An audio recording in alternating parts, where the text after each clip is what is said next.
Welcome to our channel. Today we how to set up using binders and evidence of insurance and escrow, full guide step by step clearly. Begin by gathering all necessary materials for the binder setup. Choose a binder that is sturdy and sufficiently sized to hold your documents. Label the binder clearly with the relevant property address or client name. Prepare a section for essential documents, starting with the purchase agreement. Include a copy of the escrow instructions in this section. Next, create a section specifically for evidence of insurance.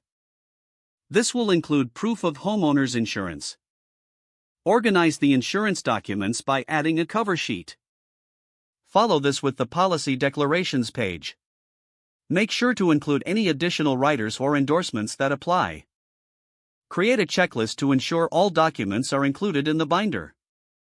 Review this checklist thoroughly to avoid missing any critical paperwork. Place the insurance evidence section immediately after the escrow instructions. This order will help streamline the review process for agents and lenders. Consider adding tabs or dividers for easy access to each section.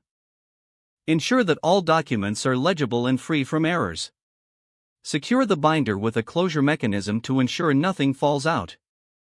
Once everything is organized, prepare for the escrow officer's review. Communicate with the escrow officer to confirm they have received the binder.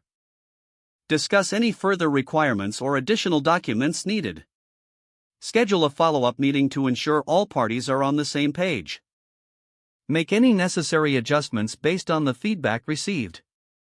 Store the binder in a safe location until it is required for closing. Maintain a digital copy of all documents for backup purposes. Review the entire binder periodically to keep it updated. With these steps completed, you will have a well-organized binder ready for escrow. If the page does not load, refresh the browser or try again in a private or incognito window. Make sure you are using the correct email address, then retype it carefully to avoid small typos.